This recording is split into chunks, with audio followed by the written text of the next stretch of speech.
à l'heure un message. Merci. Ça va? Merci, Diamouba. Ça va? On va attendre jusqu'à que tout ça se termine. Oui, mais bon, on n'a pas aujourd'hui. Ah, d'accord, il n'y a pas de souci. D'accord, Inch'Allah. Ok.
Asalaamaaleykum ñoo ngi nuyu képp ku fi teew mbokk journaliste yi à travers yéen ñuy nuyu sénégalais yëpp ak sénégalaises yëpp ku ne ci ñoom fa nga ne muy ñi ne bitim réew ak ñi nekk ci biir réew mi di am mbégte comme toujours ñëw jàkkaarloo ak yéen à chaque fois bu ko actualité bi laajee à chaque fois bu ko moment de vérité laajee parce que dama koy fàttali tout temps le seul rapport qui nous lie avec le peuple rapportu dëgg la rapportu vérité la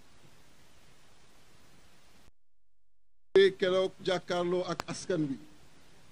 di leen gërëm nag ndaxte yàlla def na ku nekk ci ñoom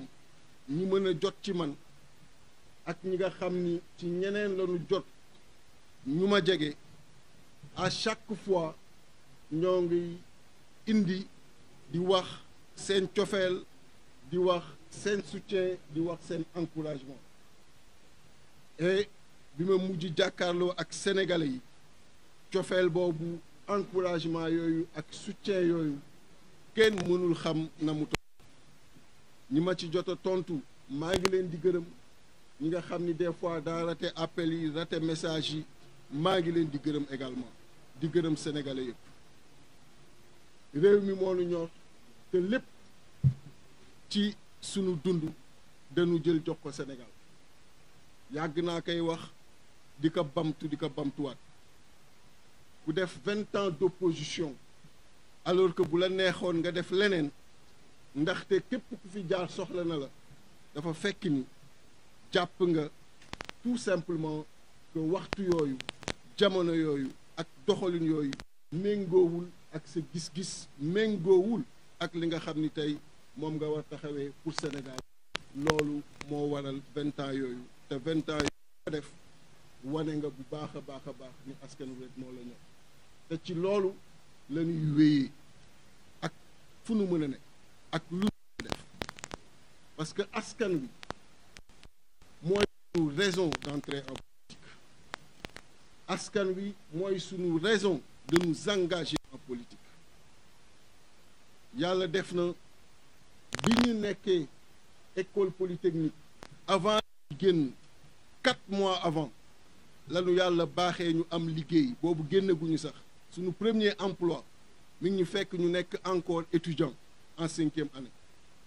bi ñu génnee 10 jours lanu ñaan suñu employeur ni que nanu may ñu noppalu ginnaaw suñu diplôme pour ñëw commencer kon yàlla mi ngi niy suturaal ñu nekk ci liggéey boobu ba tey te liggéey pour Sénégal moo tax dans nos rapports la seule chose qui puisse exister ak bi koy mën déterminer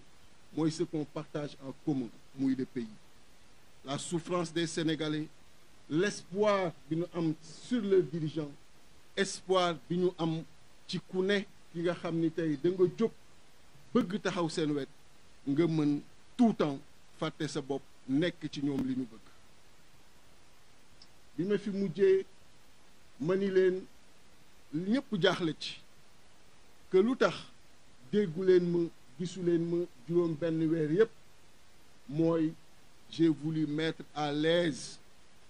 ñii nga xam ni ñoo defandoo combat bi ñett at yi ñu génn muy le président Bassirou Diomaye Faye président de la République du Sénégal et le premier ministre Ousmane Sonko président de PASTEF ma ni ñett at yi ñu combat ñett at yooyu nga xam ni amul lu ñu dajul te sénégalais yi ñooy ay témoins ñett at yooyu fii ngeen di gis barricade nañ ko ba tàyyi ñett at yooyu fu nu jëm topp nañu lu ñuy bëgg wax téye nañu fu nu bëgg jëm arrêté nañu ñett at yooyu nga xam ni tëdd nañ ci kaso pendant 10 jours ñett at yooyu nga xam ni jël nañ ci ay grenades lacrymogènes lépp li ko waral mooy Sénégal lépp li ko waral mooy li ñu dig Sénégal ñu mën ko def lépp li ko waral mooy fi nu askan wi toll ñett at yu méttee metti mais ñett at yi nga xam ni dafa jaadu woon ñu wan Sénégalais yi ni dara ñoruñu lu dul seen yitte dara ñoruñu lu dul li ngeen bëgg dara ñoruñu lu dul ci li ngeen nekk ak li ngeen joxoon ñett at yooyu ku ne xam na ni le président Macky Sall amul lu mu jéemul te seetiwuma ko guddi seetiwuma ko bëccëg làqatuwuma seeti ko defuwuma leneen ndaxte lépp lu may def rek je le fais de la manière la plus transparente possible bu ma waree avancer mettez tous les chars de combat devant moi j'avancerai parce que gisuma àdduna lu war a tax nit di def dara di ci làqatu moo tax ñetti at yi kenn gisuma ak moom fenn kenn dégguma ak moom fenn te la ma ca wax bii passé doy na sëkk bi may jàkkaarloo ak Sénégal ma ni nag ñii nga xam ni yàlla def na ñett at yi ma ànd ak ñoom def xeex boobu toogoon naa juróom benn weer dégguma leen ñu jëm ci élection mu doon un moment déterminant pour un parti et une coalition ñu war a dem ci élection yooyu ma toog fii ni leen ginnaaw yàlla def na dégguma leen juróom benn weer yi ginnaaw yàlla def na toog amul pour mën a waxtaan toog amul pour mën a wax leen dinaa dem ci coalition pour que buñ fa amee ay député bu ñu demee assemblée la ñuy wax te waroon leen ko wax bu fekkoon ak bii am na lan war a wax ñu wax ko foofu ñu koy dégg pour jëfee ko biir réew mi ndaxte kenn umpulewul ni bi ñuy jub ci élection yi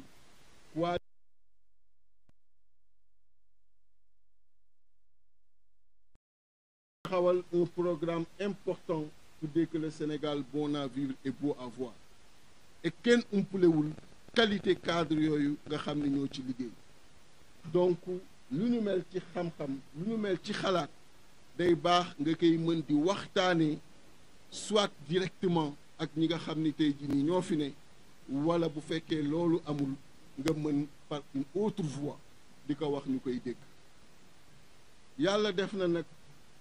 bi ma waxee loolu émouvoir na Sénégal yu baree bare, bett na woon aussi Sénégal yu baree bare, sénégalais yu baree bare ñuy soogaa di yëg ni kon juróom benn weer am na fi te waxtaan boobu amul. moo tax ci diggante bi koo leen xalaat, kilifay diine, kilifay aada, homme d'affaires, responsable politique, koo leen mën a xalaat ci diggante boobu dox na, def na délégation, ñëw na kër ga, parce que jàpp nañ ni loolu warul mën ne nit waru ko mën seetaan ci ñi nga xam ni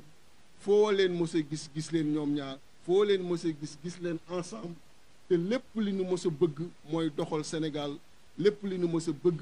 mooy Sénégal jëm kanam, et ils ont fait des sacrifices incommensurables pour cela. Di gërëm toutes ces bonnes volontés, parce que Sénégal danoo baaxoo lool fu ñu dégg diggante, surtout diggante bu nu mos a naw, diggante bu nu mos a jàpp ni lu rafet rek moo fa am, diggante boobu ñu dox pour mu rétablir. Di leen gërëm, et dina am ci bu may daaneel kàddu yi ñenn ñu ma ci cité rek, parce que am na ñeneen ñi nga xam ni bugguñu sax feeñ te bare na. Bi loolu amee moo waral bërki démb le président Ousmane Sonko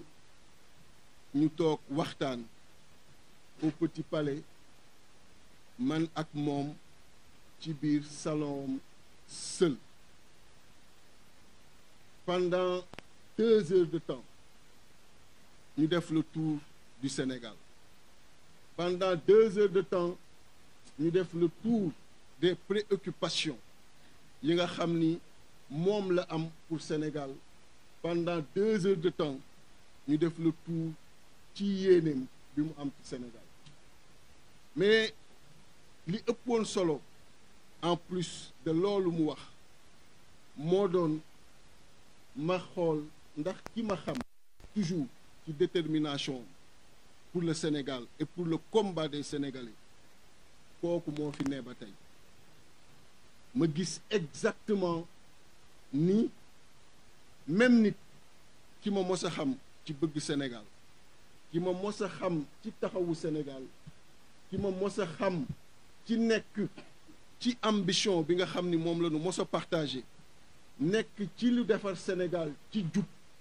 nekk ci lu defar Sénégal ci jaar yoon, moom laa toogal, et loolu je m'en réjouis. Je m'en réjouis parce que doon na yéeme nga toog gis keneen si fàttaliku nga fa ngeen jaar ak sacrifice yi ngeen def. Mais je me réjouis de voir que nit ki nga xam ni dara ñoru ko lu dul Sénégal, dara ñoru ko lu dul lu ko jëmale kanam, kooku laa toogal, et à travers lui ak message bi ma jox, nuyoo yu ma jox, donc mu mën a jàpp ni exactement loolu moo nekk ci président de la République Bassirou Diomaye Diakhar Faye. Et loolu pour qui connaît la politique da ngay xam ni dafay am une conséquence politique.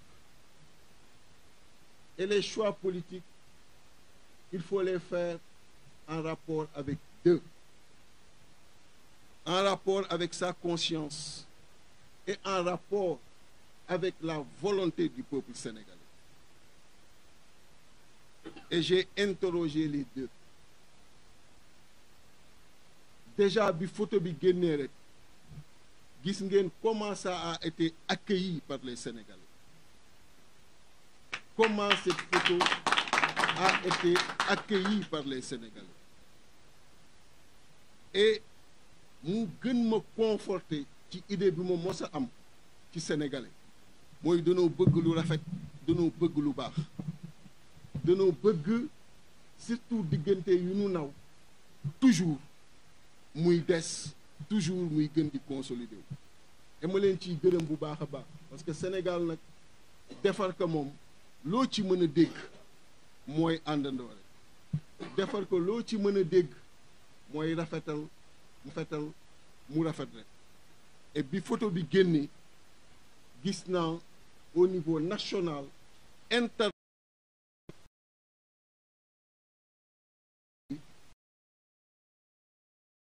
ci gërëm et donc bi ma toog bu baax a baax waxtaan ni loolu moo tax ma duggoon ci coalition qui devant les Sénégalais ni comme waxtaan boobu am na, à partir d'aujourd'hui j'ai décidé avec le parti et la coalition de me désister de la coalition Sàmm Sa Kàddu et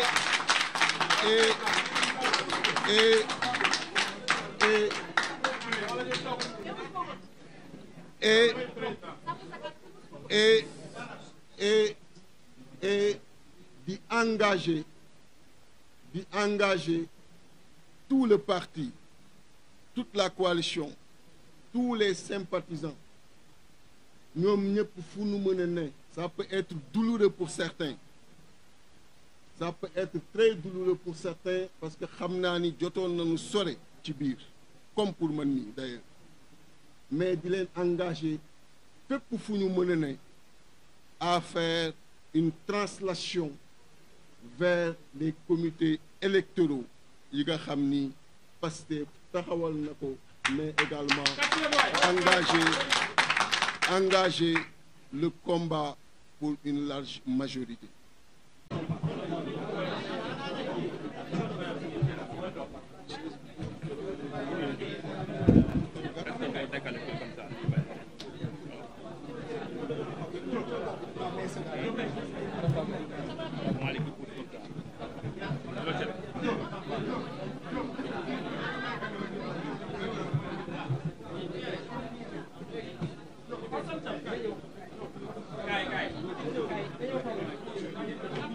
Monsieur Fall, vous allez bien?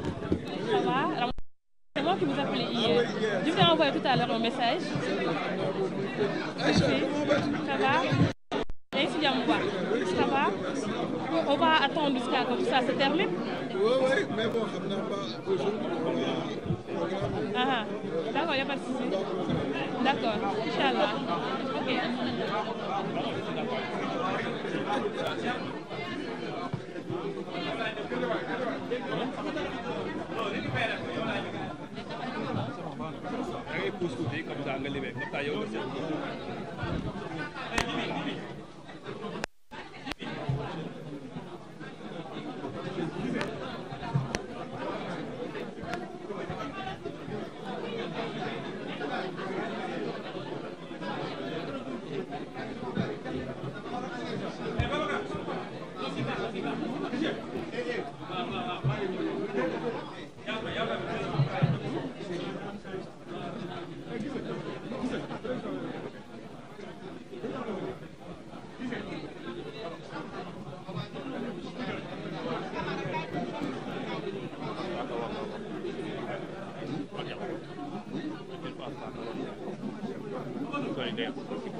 asalaamualeykum ñoo ngi nuyu képp ku fi teew mbokk journaliste yi à travers yéen ñuy nuyu sénégalais yëpp ak sénégalaises yëpp ku ne ci ñoom fa nga ne muy ñi ne bitim réew ak ñi nekk ci biir réew mi di am mbégte comme toujours ñëw jàkkaarloo ak yéen à chaque fois bu ko actualité bi laajee à chaque fois bu ko moment de vérité laajee parce que dama koy fàttali tout temps le seul rapport qui nous lie avec le peuple rapportu dëgg la rapportu vérité la keroog jàkkaarloo ak askan wi di leen gërëm nag ndaxte yàlla def na ku nekk ci ñoom ñi mën a jot ci man ak ñi nga xam ni ci ñeneen lañu jot ñu ma jege à chaque fois ñoo ngi indi di wax seen cofeel di wax seen soutien di wax seen encouragement et bi ma mujj jàkkaarloo ak sénégalais yi cofeel boobu encouragement yooyu ak soutien yooyu kenn mënul xam na mu toll ñi ma ci jot a tontu maa ngi leen di gërëm ñi nga xam ni des fois daa raté appel yi raté message yi maa ngi leen di gërëm également di gërëm sénégalais yëpp réew mi moo nu ñor te lépp ci sunu dund dañu jël jox ko Sénégal yàgg naa koy wax di ko bamtuwaat ku def 20 ans d'opposition alors que bu la neexoon nga def leneen ndaxte képp ku fi jaar soxla na la dafa fekk ni jàpp nga tout simplement que waxtu yooyu jamono yooyu ak doxalin yooyu méngoowul ak sa gis-gis méngoowul ak li nga xam ni tey moom nga war taxawee pour Sénégal loolu moo waral 20 ans yooyu te 20 ans yooyu nga def wane nga bu baax a baax ni askan wi rek moo la ñor te ci loolu la ñuy wéyee ak fu nu mën a ne ak lu nu def parce que askan wi mooy sunu raison d'entrer en politique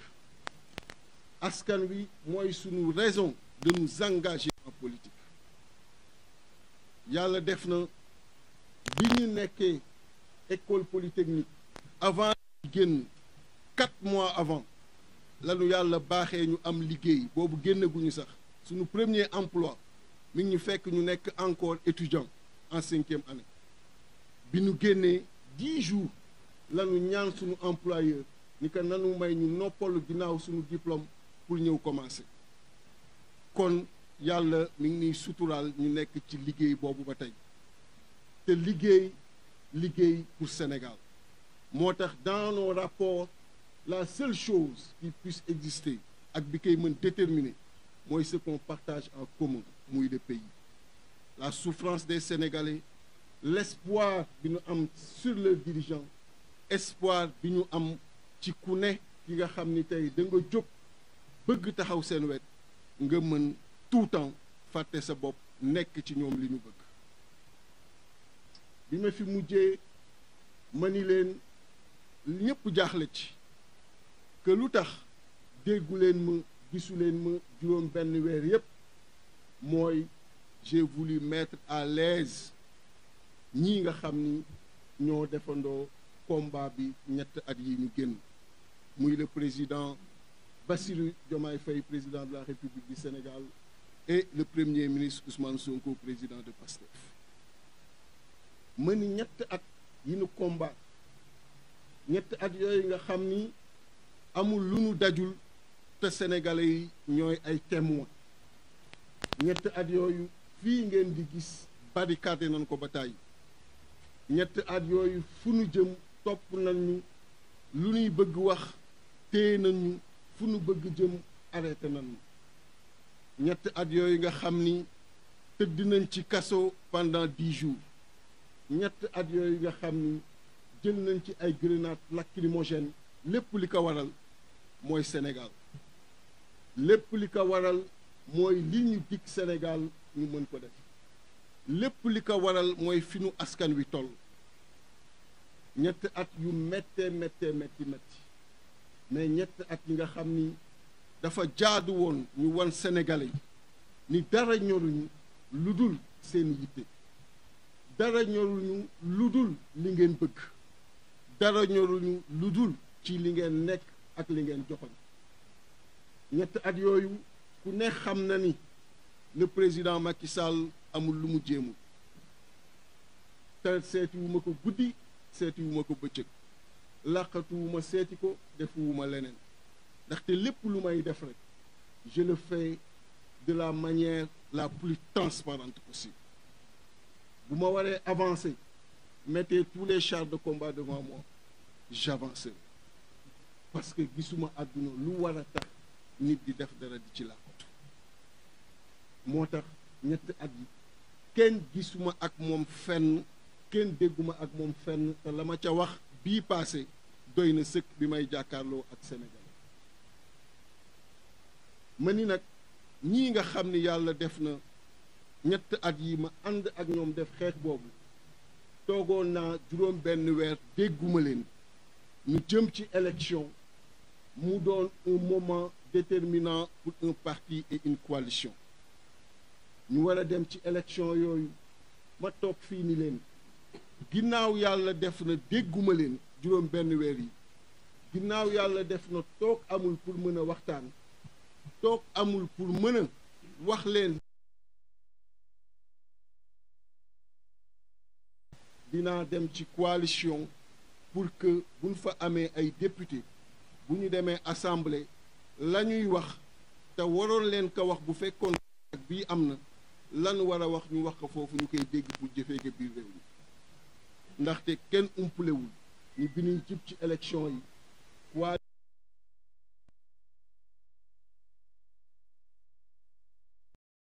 taxawal un programme important pour dire que le Sénégal bon à vivre et beau à voir et kenn umpulewul qualité cadre yooyu nga xam ne ñoo ci liggéey donc lu ñu mel ci xam-xam lu ñu mel ci xalaat day baax nga koy mën di waxtaanee soit directement ak ñi nga xam ni tey jii nii ñoo fi ne wala bu fekkee loolu amul nga mën par une autre voie di ko wax ñu koy dégg yàlla def na nag bi ma waxee loolu émouvoir na Sénégal yu bare bett na woon aussi Sénégal yu bare sénégalais yu bare ñuy soogaa di yëg ni kon juróom benn weer am na fi te waxtaan boobu amul moo tax ci diggante bi koo leen xalaat kilifay diine kilifay aada homme d'affaires responsable politique koo leen mën a xalaat ci diggante boobu dox na def na délégation ñëw na kër ga parce que jàpp nañu ni loolu warul mën ne nit waru ko mën seetaan ci ñi nga xam ni foo leen mës a gis leen ñoom ñaar foo leen mës a gis leen ensemble te lépp li nu mës a bëgg mooy doxal Sénégal lépp li nu mës a bëgg mooy Sénégal jëm kanam et ils ont fait des sacrifices incommensurables pour cela di gërëm toutes ces bonnes volontés parce que Sénégal danoo baaxoo lool fu ñu dégg diggante surtout diggante bu nu mos a naw diggante bu nu mos a jàpp ni lu rafet rek moo fa am diggante boobu ñu dox pour mu rétablir di leen gërëm et dina am ci bu may daaneel kàddu yi ñenn ñu ma ci cité rek parce que am na ñeneen ñi nga xam ni bugguñu sax feeñ te bare na bi loolu amee moo waral bërki démb le président Ousmane Sonko ñu toog waxtaan au Petit Palais man ak moom ci biir salon seul pendant 2 heures de temps ñu def le tour du Sénégal. Pendant 2 heures de temps ñu def le tour des préoccupations yi nga xam ni moom la am pour Sénégal. Pendant 2 heures de temps ñu def le tour ci yéeneem bi mu am ci Sénégal. Mais li ëppoon solo en plus de loolu mu wax moo doon ma xool ndax ki ma xam toujours ci détermination pour le Sénégal et pour le combat des Sénégalais kooku moo fi ne ba tey ma gis exactement ni même nit ki ma mos a xam ci bëgg Sénégal ki ma mos a xam ci taxawu Sénégal ki ma mos a xam ci nekk ci ambition bi nga xam ni moom la ñu mos a partagé nekk ci lu defar Sénégal ci jub nekk ci lu defar Sénégal ci jaar yoon moom laa toogal et loolu je m'en réjouis. Je m'en réjouis parce que doon na yéeme nga toog gis keneen si fàttaliku nga fa ngeen jaar ak sacrifice ngeen def mais je me réjouis de voir que nit ki nga xam ni dara ñoru ko lu dul Sénégal dara ñoru ko lu dul lu ko jëmale kanam kooku laa toogal et à travers lui ak message bi mu ma jox nuyoo yu ma jox donc mu mën a jàpp ni exactement loolu moo nekk ci président de la République Bassirou Diomaye Diakhar Faye et loolu pour qui connaît la politique da ngay xam ni dafay am une conséquence politique et les choix politiques il faut les faire en rapport avec Dieu, en rapport avec sa conscience et en rapport avec la volonté du peuple sénégalais. Et j'ai interrogé les deux. Déjà bi photo bi génnee rek gis ngeen comment ça a été accueilli par les Sénégalais. Comment cette photo a été accueillie par les Sénégalais. Et mu gën ma conforter ci idée bi ma mos a am ci Sénégalais mooy danoo bëgg lu rafet danoo bëgg lu baax danoo bëgg surtout diggante yu nu naw toujours muy des toujours muy gën di consolider et ma leen ciy gërëm bu baax a baax parce que Sénégal nag defar ko moom loo ci mën a dégg mooy àndandoo rek defar ko loo ci mën a dégg mooy rafetal mu rafet rek et bi photo bi génne gis naa au niveau national inter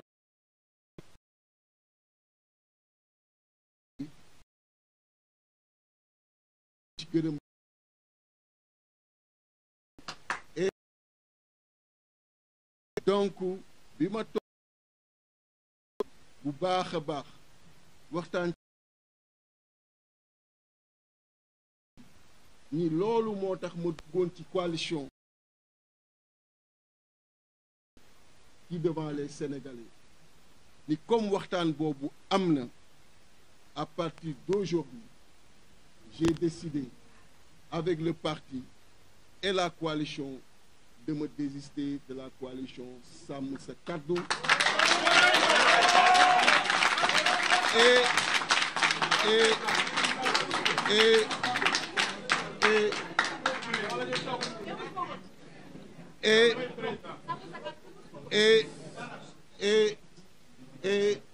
di engager tout le parti, toute la coalition, tous les sympathisants ñoom ñëpp fu nu mën a ne. Ça peut être douloureux pour certains, ça peut être très douloureux pour certains parce que xam naa ni jotoon nañu sore ci biir comme pour man nii d'ailleurs, mais di leen engager fépp fu ñu mën a ne à faire une translation vers les comités électoraux yi nga xam ni Pastef taxawal na ko mais également engager le combat pour une large majorité diggante bi ma xam ni gisuma ak gêne boobu li koy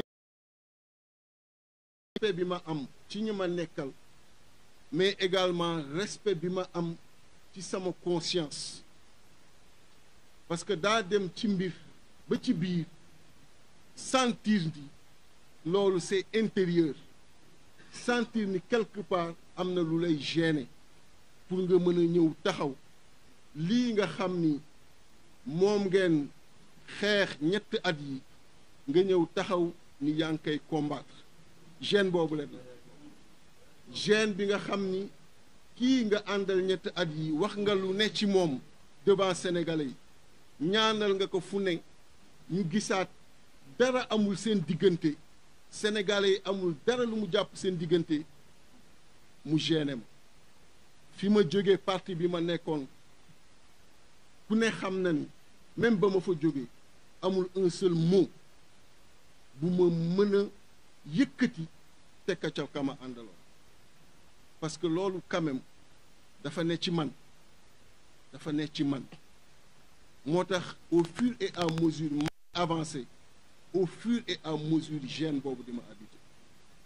te mënuma par respect ci ay nit nekk ay nit ñuy sóobu di nekk ci mbir sore ci may continuer di def semblant wala continuer di mel ne maa nga ca te nekkuma ci moo tax am na yu am gisuleen ma te même bi loolu amee it ñi nga xam ni séq naa ko ak ñoom ca coalition bi ma ne ci ay waxtaan privé barewuñu wax naa leen ni vraiment respecté naa ñi fi ne te xam naa ni sama doxalin bii may def ci démission lay mujj c'est-à-dire que même bu lii amul woon avant ñuy dem élection ku xam Déthié nekk ci mbir te gisoo ko ci démission la doon dem démission par respect ci ñi ma àndal ñuy bañ continuer di foog ñoo ngi ànd ak ki nga xam ni tey jii nii mi ngi fi te newu fi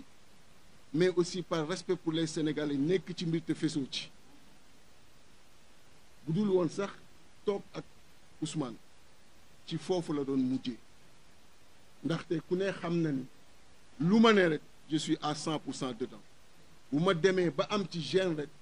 commencé ci am lu may sentir je recule et pour dire que même bu li amul woon bu gis dernièrement ni ma doxale par respect ci ñi ma nekkal jamais du ma woon continuer di doxaleeg ñoom noonu dama doon également de façon très claire démissionner parce que doon na jafe may toog man di attaquer Ousmane di toog di attaquer le président Diomaye alors qu'il n'y a aucun problème alors que sincèrement au fur et à mesure ñuy avancer may gis ni c'est un peu compliqué pour moi parce que cette transition n'était pas du tout simple et comme yàlla dafa def ma am respect pour képp ku may àndal am ko pour les Sénégalais moo tax mënuma dans tous les cas continuer doon nekk ci loolu te Sénégalais yi xam nañu lu ma nekk rek maa nga ca 100% te lii ma wax ni bis naka tey ci laa ne dinaa ci nekk à 200%. dinaa nekk à 200% ci liy triompheloo les listes du régime les listes de Pastef lépp liy triompheloo les listes yi nga xam ni tey jii nii moom le président Bassirou Diomaye Diakhar Faye teg et le premier ministre Ousmane Sonko di jéggalu coalition bi kilifa ya fa nekk yëpp di jéggalu intercoalition bi kilifa ya fa nekk yëpp parce que bu nekk ci ñoom ñaar liggéey naa ci techniquement lépp lu ciy xalaat joxe naa des propositions def naa ko ci mais ku nekk ci ñoom xam ne respect bi ma am ci ñoom kon loolu laa ni woon dinaa ñëw jàkkaarloo ak sénégalais yi wax leen ko ñu xamee que noonu di ko résumer très rapidement en français.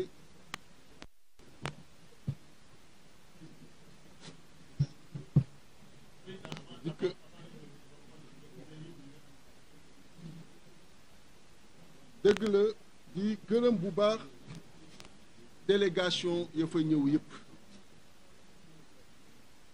kilifa diine boo leen xam ci Sénégal ak famille bu mu mën a ne ci Sénégal maa ngi koy gërëm di ko sant ndaxte ku ci ne directement wala indirectement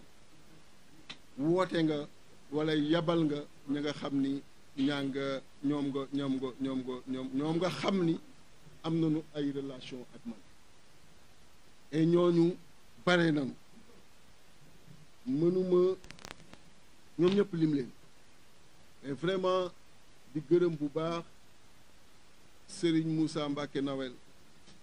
di gërëm bu baax Serigne Abdou Khadre Bassirou Mbacké di gërëm bu baax Cheikh Bara Ndiaye lim ci dox kenn mënul wax nu mu toy di gërëm bu baax Serigne Imam Dianka di gërëm bu baax sëñ Ibrahima Ndiaye di gërëm bu baax tous les responsables de Pastef tous les responsables de Pastef Amadou Ba tout le monde di leen gërëm ci taxawaay bi ñu am ak li nga xam ni dox nañ ko et aussi di remercier ginnaaw bi ma remercier tous les Sénégalais ak toutes les Sénégalaises ñi nekk biir réew ak bitim réew di remercier tous les militants responsables et sympathisants de Pastef parce que gis naa ni ñu accueillir nouvelle bi à travers le monde les Ousmane Tounkara j'en passe tout le monde gis naa ni ñu accueillir nouvelle bi di leen ci remercier bu baax képp kuy militant ak militante Pastef ginnaaw naturellement di ma remercier tous les responsables et militants et du parti et de la coalition ñoom Pape Alé colonel Kébé tout le monde maa ngi leen di remercier ku lim juum di remercier naturellement ñi nga xam ni ñoom laa bokkaloon coalition Yewwi Askan Wi ñu nekk tey ci mouvance bi ñoom ñëpp di leen remercier ndaxte lu rafet moo rafet et ku ne na nga ko mëne na nga ko sentir témoigner nga loolu mais di remercier encore une fois les Sénégalais ak les Sénégalaises parce que j'ai vu ni ñu soppee loolu nga xam ni moo am et li ma ci mottali rek mooy tur ci liste kenn mënu ko génne wante bu ñu demee ba tur boobu sama tur Déthié Fall ci liste ba jàll Assemblée nationale ma koy wax devant les Sénégalais sama désistement mooy une démission bi nga xam ni ka ca topp mooy jël poste ba parce que du ma jël mukk poste bi nga xam ni tey jii nii joxe na kon loolu mooy li wér te mënoon naa ko def it après élection mais j'ai préféré def ko léegi parce que lu tax ma préféré def ko léegi wonoon dina ma diis ma duggee philosophie coalition ci biir assemblée ba pare à l'intérieur de l'assemblée mu fay quitter di demaat feneen moo tax ma préféré def ko léegi nga xam ni Sénégalais yëpp daanu xam ni duggeewuma philosophie boobu biir assemblée nationale ko seqal par respect aussi ca ña nga xam ni ñoom laa nekkaloon ci coalition moo tax ma préféré def ko léegi au lieu ma koy def après parce que ça pouvait se faire tout de suite comme ça pouvait se faire après mais j'ai préféré de faire tout de suite pour ne pas duggeeg mandat boobu assemblée duggeeg philosophie bi assemblée et à l'intérieur de l'assemblée may soogaa di mën a génn di defi leneen loolu day diis moo tax def ko léegi nga xam ni la conséquence elle est tirée même bu loolu jàllee donc ki topp moom mooy jël parce que y aura une démission directe et cette démission elle va être douloureuse moom lay demander à tous les responsables yi nga xam ne ñoo ngi ci département yi nekk ci liste bu yàlla defee it ñu jàll ñu mën a def la même chose une fois à l'Assemblée nationale xam naa ni jot nañu sore ci intercoalition bi jot nañu sore ci coalition bi mais loolu laa leen di demander parce que nit mënoo bàyyi li téye li booy bàyyi da ngay bàyyi lépp et je comprends que pour ñoom am nañu ci amoon ambition député et je le comprends mais ambition pour le développement du pays moo ëpp njariñ lépp looy gis comme poste et ku xam ni ma mos doxee xam ni mosuma am ambition pour poste j'ai toujours eu de l'ambition pour le développement du pays autrement du ma moso nekkoon di dëmmooyu li ma dëmmooyu yëpp te ngeen xam ko Assemblée nationale kenn umpulewul ni ba ma fay ne je l'ai dit terrain yi ñu doon joxe pour les députés mosuma ci jël terrain je l'ai dit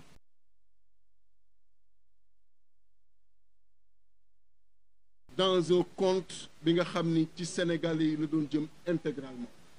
Assemblée nationale ba ma fay nekk je n'ai jamais reçu lu dul carburant bi nga xam ni moo doon nekk ci en ticket en billet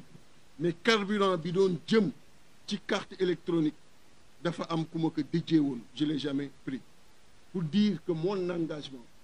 a toujours été un engagement pour le peuple sénégalais et c'est pourquoi je demande même les autres responsables qui sont sur les listes aussi bien pour le parti que la coalition ñoom it ñu am cette même philosophie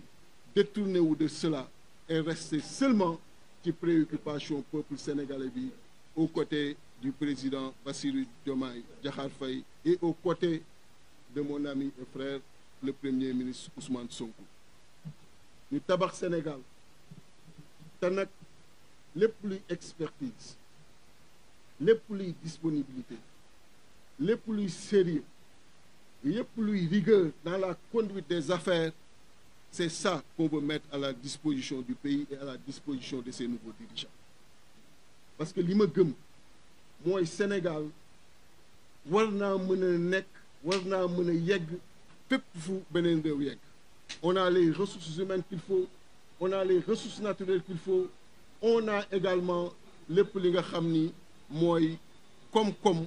buñ ko defaraatee comme direction bi nga xam ni moom la ma président Ousmane Sonko expliqué bu ñu continuer ci direction boobu on va naturellement yóbbu Sénégal vers l'émergence et donc on encourage cette direction et on amènera toute l'expertise le sérieux la rigueur toutes les compétences bi ngeen ñu xamee on amènera ça pour que Sénégal mën a yegg foofu loolu laa bëggoon wax en wolof di ko résumer très rapidement en français. Je voudrais encore une fois me réjouir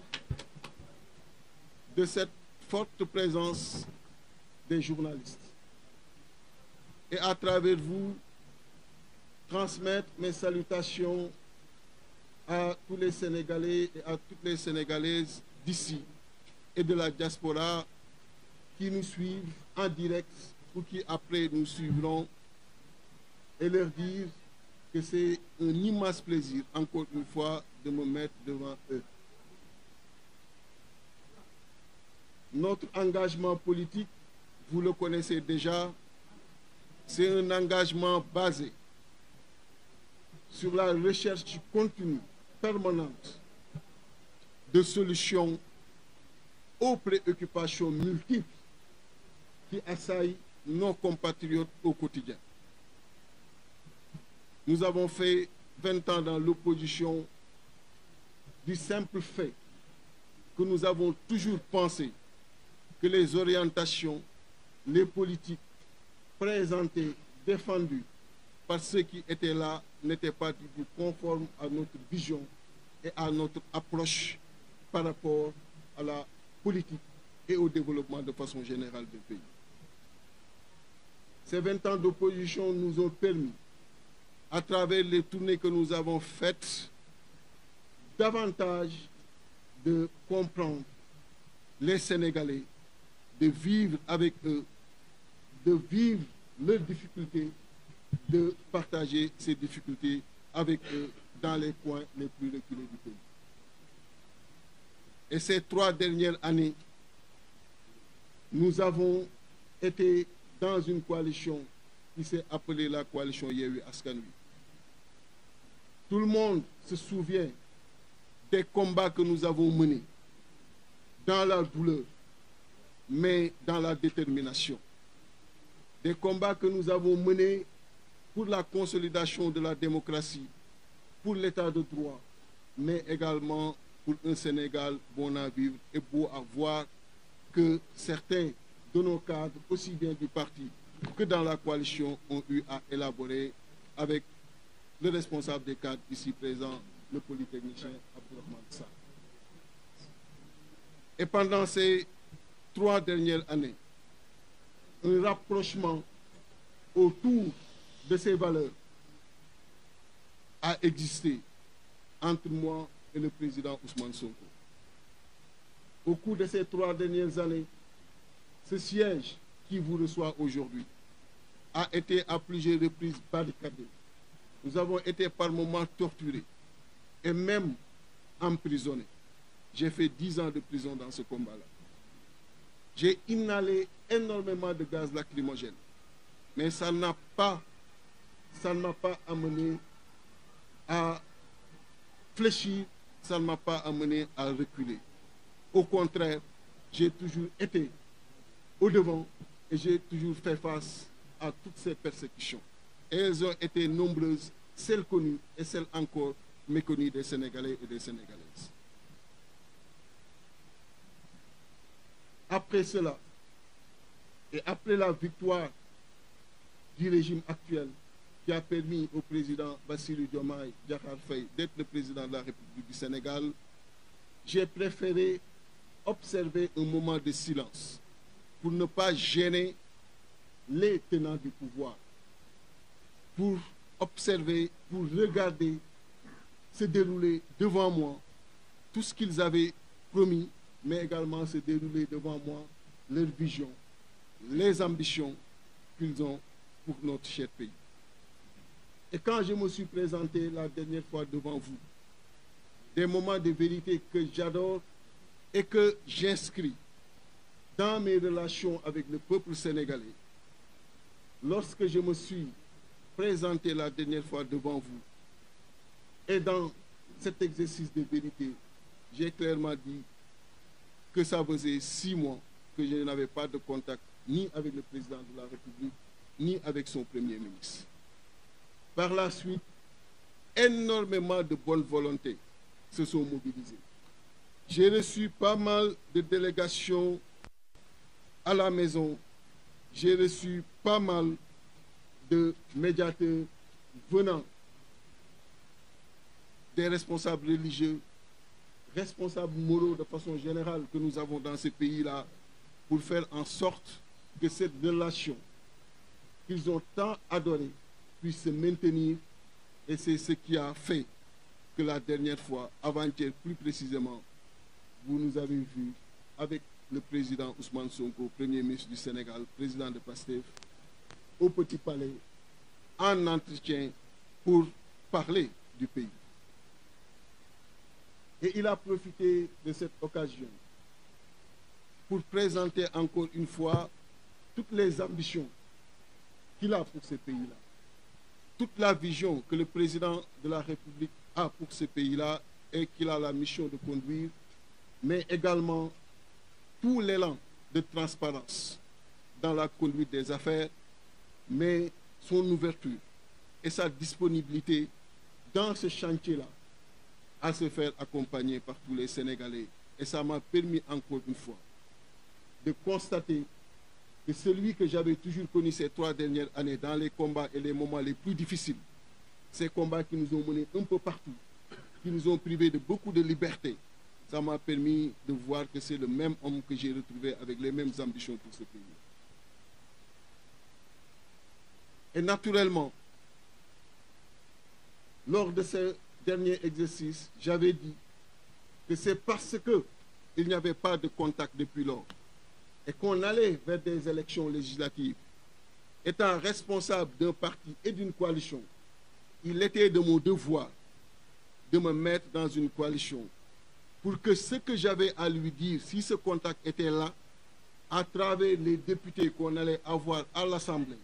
qu'on puisse le lui dire et qu'il puisse prendre ça en charge dans la conduite des affaires publiques. Dès lors que cet entretien a existé, ce contact a existé, connu de tous, naturellement, ça va avoir une conséquence politique. Et les conséquences politiques, il faut les assumer au bon moment. Et cette conséquence politique est la suivante. Mon désistement, voire ma démission de la coalition Sàmm Sa Kàddu, pour engager par la suite tous les militants responsables du parti et de la coalition à intégrer les comités électoraux de la liste Pastef, à battre campagne pour une majorité de cette coalition à l'Assemblée nationale, pour que ce que nous avons toujours voulu et combattu ces 3 dernières années aux côtés des dirigeants actuels, que ça puisse se réaliser. L'autre conséquence politique à travers la démission et le désistement, comme on le sait, un nom sur une liste ne peut pas être retiré. C'est ma démission si toutefois cette position passe, pour que ce poste puisse revenir au suivant sur la liste. Et je demande, dans la douleur que je peux comprendre tout de suite, à tous les responsables du parti et de la coalition investis sur les listes au niveau des départements, de procéder de la sorte, et également, si toutefois ils sont élus à l'Assemblée, de faire la même chose et de déclarer cela tout de suite,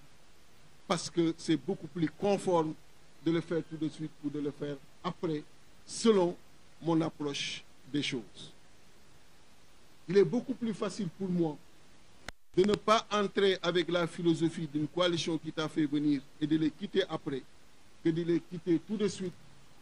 et de pouvoir, même s'il n'y a pas de poste pour le parti, même s'il n'y a rien pour le parti,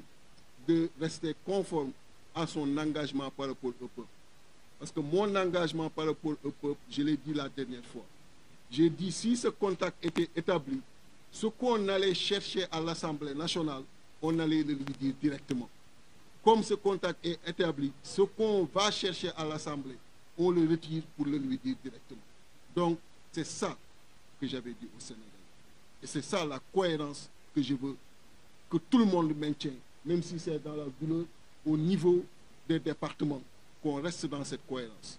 Munoo wax ni lii bu amoon du ma wuti député, lii am ba pare nga continuer di wuti député. Du am cohérence. Comme lii am na, député yi nan ko bàyyi, ma leen di wax ñoom ñëpp ñu bàyyi député yi bu ko defee topp lii, parce que dans notre engagement politique, les postes et les privilèges n'ont jamais été privilégiés. Tout ce qui a été privilégié, ce sont les préoccupations de nos compatriotes. Et c'est ça qui a fait que jamais nous avons voulu rencontrer en son temps les régimes qui se sont succédés. J'ai dit ici que le président Macky Sall, à plusieurs reprises, a voulu cela. Je n'ai jamais donné suite. Et je ne fais pas partie de ceux qui, nuitamment, sont allés le retrouver. Quand il s'agissait de rencontrer le président Ousmane Sonko, avec qui je n'ai aucune difficulté, je l'ai fait au su de tous. Parce que je ne vois pas la raison de cacher cela. Mais cette démission, après avoir fait des pas dans la coalition et dans l'intercoalition, je la fais surtout pour mettre à l'aise ceux-là avec qui également j'ai été dans cette coalition et cette intercoalition, par respect aussi que j'ai pour eux. Parce qu'il ne sert à rien d'être dans une chose et qu'on continue de ne pas te voir présent, qu'on continue de ne pas te voir engagé dans la chose. Et pour qui me connaît, quand je suis dans une direction dans laquelle je me sens totalement à l'aise, je suis toujours au devant. Et dernièrement, vous avez tous noté mes absences. C'est parce que je ne veux pas du tout gêner. Et au fur et à mesure que j'avançais dans la coalition comme dans l'intercoalition, je me sentais gêné de devoir me mettre en face de quelqu'un avec qui j'ai toujours été à ses côtés pour les mêmes préoccupations, ces mêmes préoccupations que j'ai également retrouvées dans nos discussions pour la prise en charge des préoccupations des Sénégalais. Et croyez-moi, toute l'expertise, le talent, la compétence, le sérieux, la rigueur que vous nous connaissez, que vous connaissez à cette coalition et au parti, toutes ces valeurs seront également mises à la disposition du régime actuel pour que le pays puisse avancer. Nous savons qu'il est possible que le Sénégal connaisse une émergence, qu'il est possible que le Sénégal fasse des pas significatifs vers le développement. Et nous allons soutenir de la manière la plus déterminante les dirigeants actuels puissent justement connaître le jour dans ce pays-là. Et je l'ai dit, il fallait mettre à l'aise ceux avec qui j'étais. D'ailleurs, j'ai de grands amis avec qui je discute. Et il y en a à qui j'avais même dit que très sincèrement, au fur et à mesure qu'on avance, je me sens mal à l'aise. Ne soyez pas surpris que je démissionne de la coalition. Parce que je ne peux pas continuer à être dans une direction dans laquelle de plus en plus et tous les jours dans laquelle je me sens un peu gêné compte tenu de ce que je viens de dire, de ma difficulté de tous les jours que j'ai rencontré de devoir me mettre en face et attaquer quelqu'un avec qui j'ai tout fait, avec qui nous avons consenti tous les sacrifices les 3 dernières années, pour dire que même sans cette rencontre, ce n'était même pas exclu que cette démission puisse se faire, parce que c'était ce qui était le plus conforme à ma conscience et le plus conforme également aux gènes que j'avais. Et je ne voulais pas non plus les gêner, j'ai beaucoup de respect pour eux. Donc voilà ce qui s'est passé, voilà ce qui explique aujourd'hui cette présence, et je les remercie,